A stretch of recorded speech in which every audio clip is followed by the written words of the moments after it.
people want to start this fish farming, they make so many silly mistakes. That's because they are not ready to learn from those that know about the business. They base their knowledge on what they see online or what they read online without wanting to learn from those that have gone through proper training, know about the business, made mistakes, and rise up from those mistakes. Today, I'll be sharing with you 5 different mistakes you need to avoid for you to be successful as a fish farmer. If you're ready, let's dive.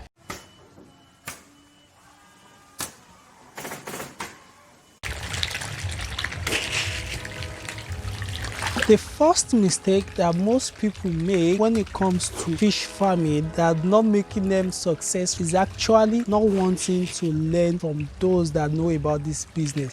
When I wanted to start fish farming in 2015, I actually went for training from those that have known about this business, and I did the training in not just the virtual training but practical training for more than 6 months, going every day from different states of the federation onto another and learn the basic rudiment of fish farming. So if you want to be successful in this business, is for you to actually be ready to learn, be ready to pay for training for those that have known about this business for a long time. Doing this, be able to know the different things that could happen when you start raising in your fish farm, and you'll be able to stand the test of time. One mistake that most people make when starting catfish farming is they overcrowd their pond. If you don't have the money to buy pond that will take the number of fish you want to start with, it is advisable to start small, not with what you have, and buy the number of fishes that will contain the pond that you have. Overcrowding your fish will make them not grow faster, and this way you will be spending more money, wasting time, and they won't grow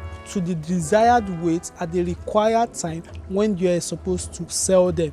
So putting 500 fish in a pond that can only contain 300 is a bad business decision. So if you want to be successful, you should actually start small and expand later when you have the money. Don't overcrowd your pond if you want to be successful as a fish farmer. The next mistake I see people making is actually managing the feed they give to their fish. Feeding catfish is one of the major things that can make your fish grow faster. The type of feed that you use for them is very important, and aside that, yes, there is scarcity of feed. You should be able to give them the right quantity of feed at the right time. But if you are managing the feed you give them, you are just wasting money and time. So if you want to really learn about fish farming and you want to be successful, learn how to feed your catfish very well. You don't want to be giving your fish 1 bag when they are supposed to be eating 2 bags. You need to avoid this very mistake as a catfish farmer, and you need to not manage the feed you give your catfish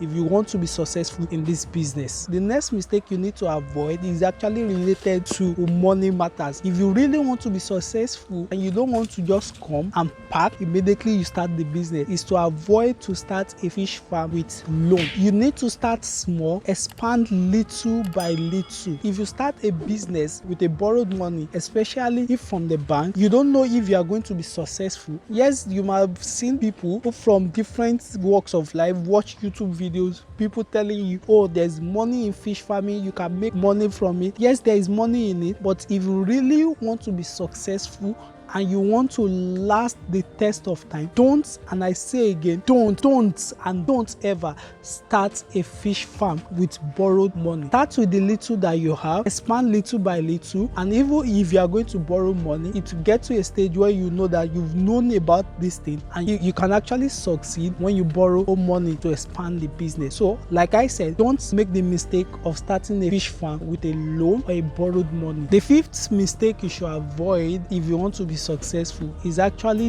determine what aspect of fish farming you want to go in. Most times when people want to do fish farming, the only aspect they focus on is raising from juvenile or fingerlings to table size. Sometimes you need to know what actually will work for you compared to the other person. I did a video on different ways to make money from catfish business. You need to decide which aspects of fish farming you want to go into.